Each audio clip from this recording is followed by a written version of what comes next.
नमस्कार, उत्तराखंड न्यूज में आप सभी का स्वागत है। मैं हूं आपके साथ सपना। बता दें, देहरादून यूनेस्को क्लब कार्यक्रम का आयोजन किया गया। देहरादून में UNESCO club Doon valley east का वार्षिक समारोह आयोजित किया गया, जिसमें उत्तराखंड के कैबिनेट मंत्री सुबोध उनियाल मुख्य अतिथि और गढ़ी कैंट की विधायक सविता कपूर के साथ उच्च शिक्षा राज्य मंत्री डॉक्टर देवेंद्र भसीन विशिष्ट अतिथि के तौर पर शामिल हुए। इस दौरान सभी अतिथियों ने कुछ स्कूलों के मेधावी छात्रों को छात्रवृत्ति देकर पुरस्कृत किया, जिसके चलते कैबिनेट मंत्री सुबोध उनियाल ने कहा कि यह क्लब पिछले कई वर्षों से ऐसे कार्यक्रम आयोजित कर रहा है। साथ ही उन्होंने कहा कि क्लब के सभी सदस्यों द्वारा बच्चों को आगे बढ़ने के लिए प्रोत्साहित करना और उनकी मदद करके प्रेरित करने का काम किया जा रहा है, जिसके लिए मैं क्लब को बधाई देता हूँ।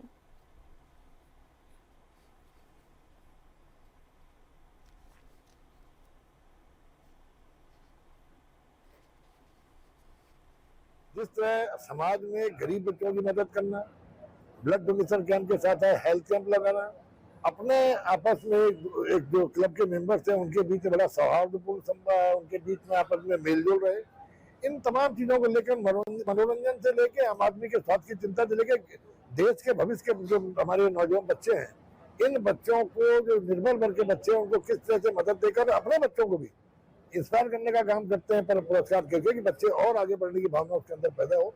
तो एक बहुत अच्छा काम, और आज आवश्यकता कि इस तरह के काम करके समाज को एक प्रेरणा देने का काम किया जाए, और यूनेस्को क्लब के मैं इसके लिए बहुत बधाई देता हूँ।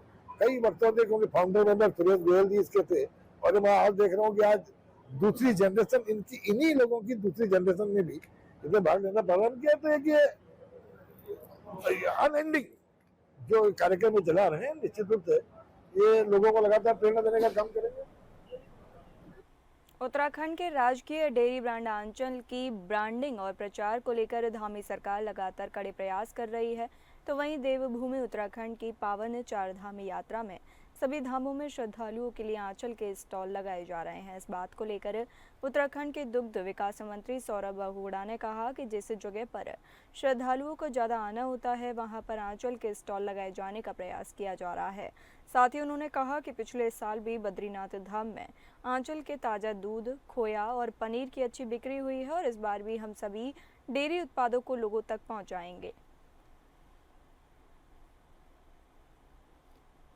कल भी हमने चारधाम यात्रा को के रूट पे जो है आंचल के स्टॉल्स लगाए थे।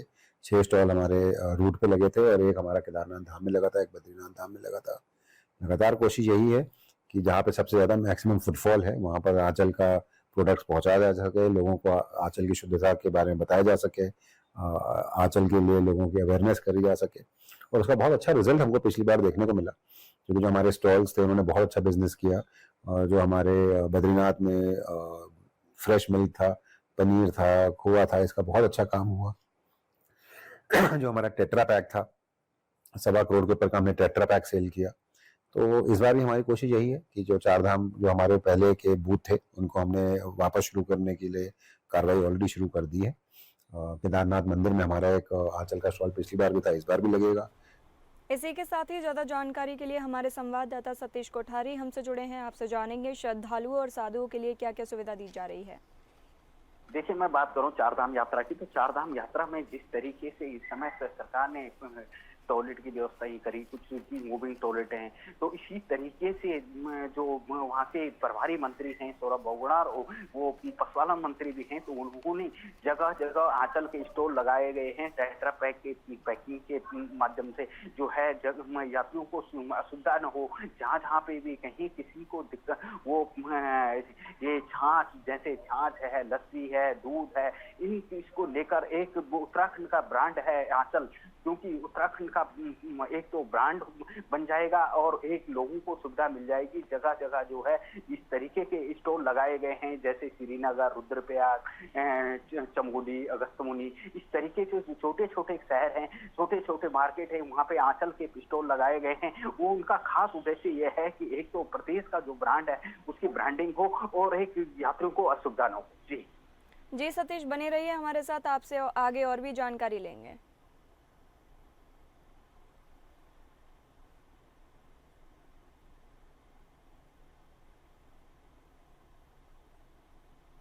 पौड़ी में मंदिर के पुनर्निर्माण पर राजनीति की जा रही है। बता दें, पौड़ी में श्रीनगर के भैरव मंदिर के पुनर्निर्माण को लेकर राजनीति गरमाई है। इस मामले में कैबिनेट मंत्री डॉक्टर धन सिंह रावत और पूर्व विधायक गणेश गुर्जर के बीच तीखी बयानबाजी शुरू हो गई है। मंत्री रावत ने दावा किया कि कुछ लोगों ने उन्होंने अकबर बाबर के अनुयायी कहा, भैरव मंदिर के भव्य निर्माण का विरोध कर रहे हैं। उन्होंने कहा कि राम भगवान के अनुयायी तो मंदिर के पुनर्निर्माण के पक्ष में हैं और आने वाले दिनों में भैरव खाल में भव्य मंदिर का निर्माण किया जाएगा। तो वहीं पूर्व विधायक गणेश गोदियाल ने इन आरोपों पर पलटवार करते हुए कहा, अकबर बाबर के अनुयायी होने का ठप्पा पहले से ही डॉक्टर धन सिंह रावत पर भी लगता है।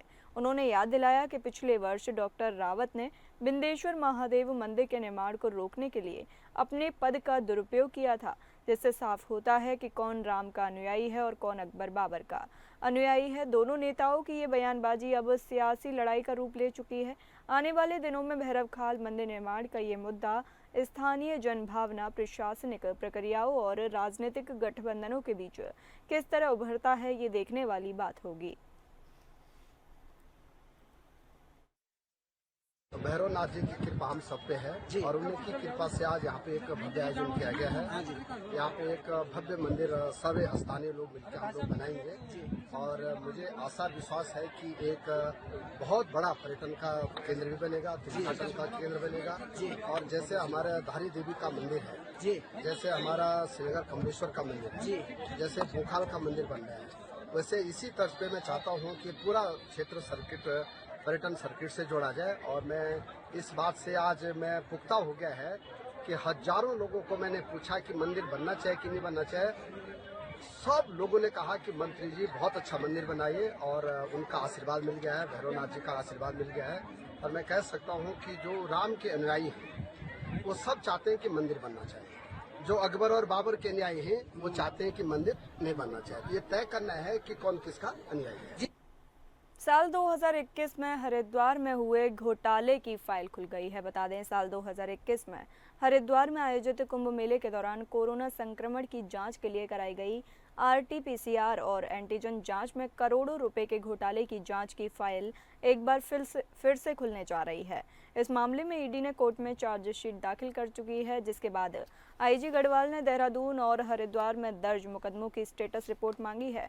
स्टेटस रिपोर्ट का विश्लेषण करने के बाद इस पर आगे कार्रवाई की जाएगी। वहीं IG गढ़वाल ने बताया कि इस मामले में देहरादून और हरिद्वार में मुकदमे दर्ज किए गए। इस संबंध में सूचना ईडी को भी दे दी गई है। रेंज स्तर पर इसका रिव्यू किया जा रहा है कि मुकदमों का स्टेटस क्या है। स्टेटस रिपोर्ट देखने के बाद मामले में आगे की कार्रवाई की जाएगी।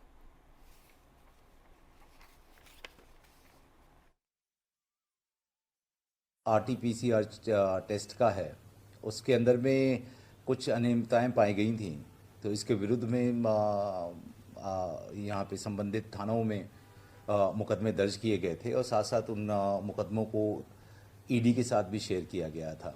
तो अभी ईडी ने इसमें चार्जशीट लगाई है, तो हम अध्ययन कर रहे हैं ईडी की चार्जशीट का और साथ साथ हम अपनी भी चार्जशीट जो इसमें लगी है उसका भी अध्ययन कर रहे हैं।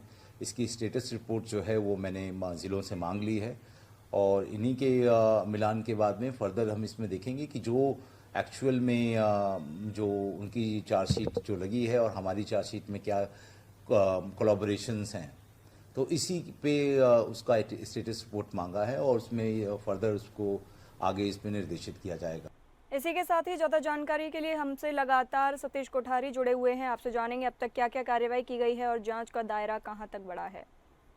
देखिए, मैं बात करूं 2021 कोरोना घोटाले की, तो उस समय जो है लोग जहां एक तरफ लोग बीमारी के चलते तड़प रहे थे, जहां एक तरफ लोगों को ऑक्सीजन नहीं मिल रहा था, जहां एक तरफ लोगों को हॉस्पिटल में बेड नहीं मिल रहे थे, वहीं कुछ लोग जो है घोटाले में मस्त थे और उस समय लगा, चाहे मैं बात करूं ऑक्सीजन की, चाहे मैं बात करूं हॉस्पिटल में बेड की, चाहे हर जगह पे वहां घोटाले पे घोटाले हो रहे थे। उसको लेकर लगातार जिस तरीके से ये घोटाले हुए और धीरे धीरे उसकी परतें खुलने लगी और फिर जो है ये पता लगा कि कितने करोड़ों का घोटाला हुआ। चाहे मैं देहरादून की बात करूं, चाहे मैं हरिद्वार की बात करूं, चाहे मैं अन्य जिलों की बात करूं, जहां भी उस समय तो उस समय जो है एक मरीज को बेड नहीं मिल रहा था और दूसरा उधर कोई जिसको मौका मिल रहा था वो घोटाले कर रहा था, उसी को लेकर जो है अब जो है उनकी फिर दोबारा से फाइल खुल गई है और ये जो है सीबीआई तक फाइल चली गई और जो है आईजी गढ़वाल जो है लगातार इसमें नजर बनाए हुए हैं और इसको जो है जांच शुरू हो गई है इसकी। और ये कब तक जांच हो पाएगी पूर्ण ये तो कह नहीं सकते हैं, लेकिन हाँ इतना जरूर है कि इस समय जांच जो है बिल्कुल ठोस कदम से उठ रही है। जी बहुत बहुत धन्यवाद सतीश, ये जानकारी हमें देने के लिए।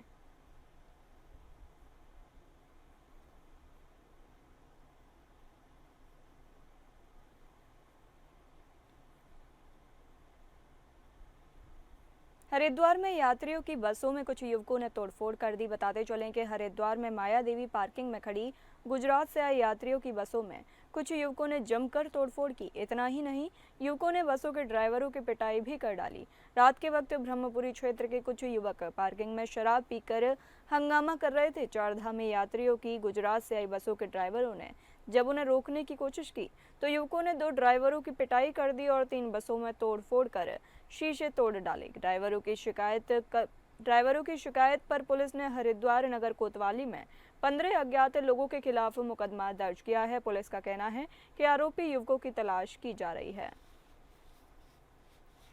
शाम को अपन लोग इधर अपन की गाड़ी के सामने बैठा था तो अपन को पता नहीं किसी ने आके हमला कर दिया। अपन को तो कोई उसका मालूम ही नहीं था। उसने पत्थर मारा के वो लकड़ी अपना गाड़ी का वो शीशा बीसा तोड़ दिया, अंदर से क्या उठा ले गया वो तो अपन को पता नहीं, वो तो अभी देखा ही नहीं क्योंकि अपना एक पर्स गिर गया वो भी मिला नहीं, अपना मोबाइल वो गिर गया था वो तो मिल गया था। नहीं अपन तो कोई भी बात नहीं हुई थी। मैं तो अभी इधर आया था अभी 10 बजे और 10:30 बजे वो हमला हो गया था। वो जब मेरे सब वो 14-15 लोग था लगे। हाँ अपन को कुछ बोला ही नहीं, जब हमला करने लगे अपन भाग गए। चलिए बढ़ते हैं अगली खबरों पर। हरिद्वार में मासूम के साथ दुष्कर्म का मामला सामने आया है। हरिद्वार के नगर कोतवाली क्षेत्र में 4 साल की मासूम के साथ दुष्कर्म कर हत्या कर दी गई थी। दुष्कर्म और हत्या के मामले में बड़ी संख्या में लोग सड़कों पर उतरे। कई संगठनों ने ललिता राव पुल से नगर कोतवाली तक जुलूस प्रदर्शन किया और नगर कोतवाली प्रभारी रितेश शाह को ज्ञापन सौंपा। लोगों का कहना है कि मासूम के साथ हुई इस घटना ने धर्मनगरी को शर्मसार किया है, लिहाजा जल्द से जल्द मासूम के दरिंदे को गिरफ्तार कर उसे कड़ी सजा दी जाए। इस दौरान लोगों में पुलिस के प्रति खासा गुस्सा नजर आया।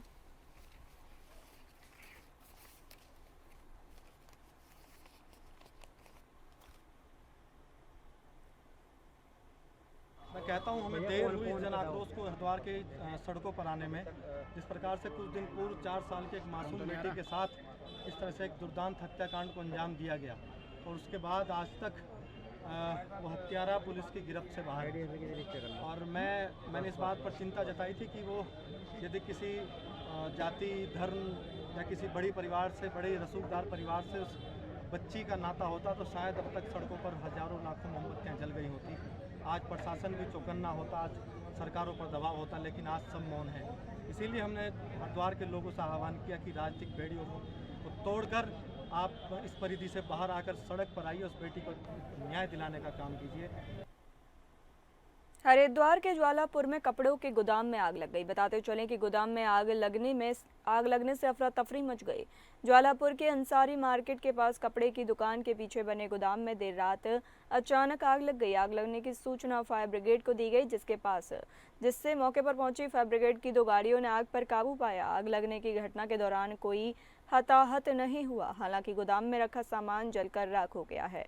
गोदाम में आग लगने का कारण शॉर्ट सर्किट बताया जा रहा है।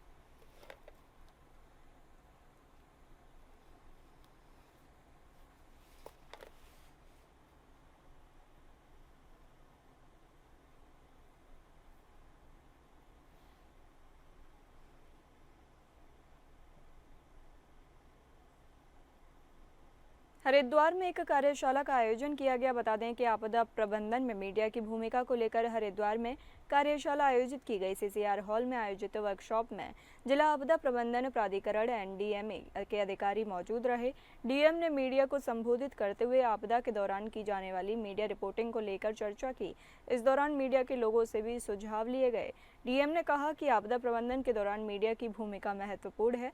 आपदा के दौरान सूचनाओं को साझा करने के लिए पत्रकारों से सुझाव लिए गए हैं, जिन्हें आपदा प्रबंधन कार्य योजना में शामिल किया जाएगा।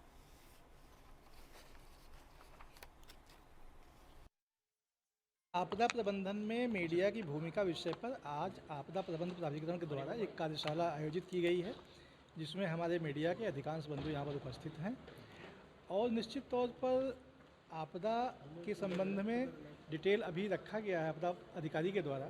उसके बाद NDRF SDRF के भी अधिकारी आए हैं, उन्होंने भी विषय रखा हुआ है और मीडिया के बंधुओं से इसमें फीडबैक लिया जा रहा है और निश्चित तौर पर प्रत्येक वर्ष हम लोग आपदा प्रबंधन कार्य योजना बनाकर के शासन को भेजते हैं और पॉलिसी फार्मुलेशन में उसका यूज होता है।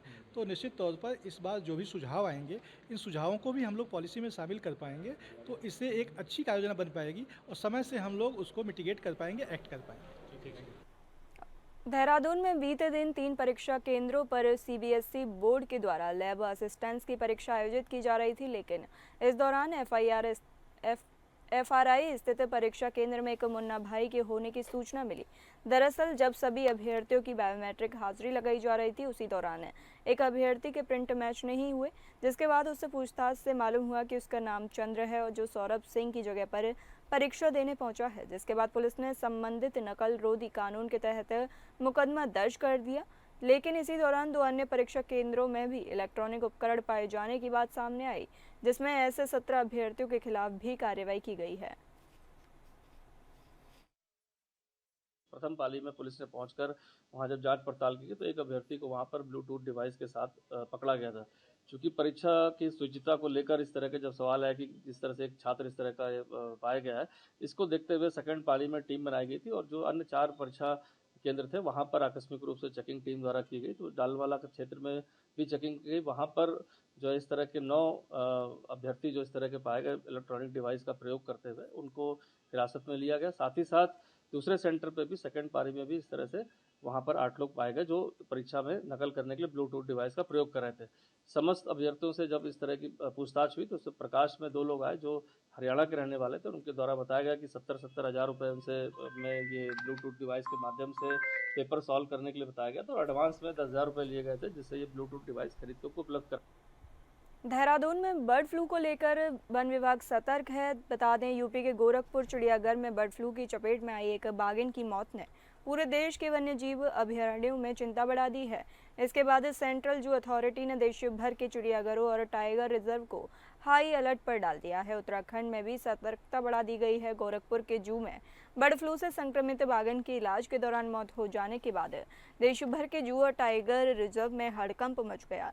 इस घटना के बाद सेंट्रल जू अथॉरिटी ने अलर्ट जारी किया है, जिसके तहत उत्तराखंड के 2 टाइगर रिजर्व कॉर्बेट और राजाजी समेत देहरादून और नैनीताल के जू और 3 रेस्क्यू सेंटर में विशेष सतर्कता बरती जा रही है। H5 एवियन इन्फ्लुएंजा नामक बर्ड फ्लू के वायरस से जानवर में न्यूमोनिया जैसी शिकायत देखने को मिली और फिर 48 घंटे के भीतर जानवर की मौत हो जाती है। जू और रेस्क्यू सेंटर जानवरों की नियमित मॉनिटरिंग की जा रही है। टाइगर, लेपर्ड समेत करीब 500 जानवरों वाले देहरादून जू में हाई अलर्ट घोषित है। यहां कर्मचारियों की छुट्टियां भी रद्द कर दी गई हैं। देखना होगा कि विभाग के ये प्रयास कितने ग्राउंड पर नजर आते हैं।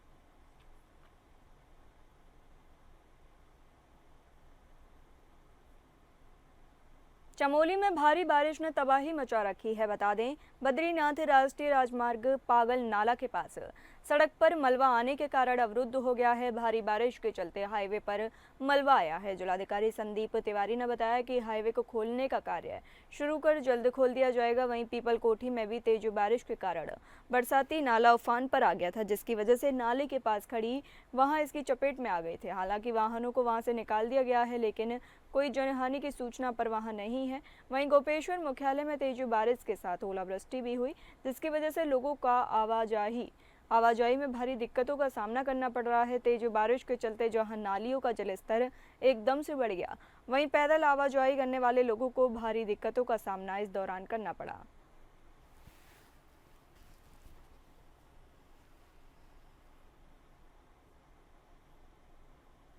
फिलहाल इस बुलेटिन में इतना ही। नमस्कार।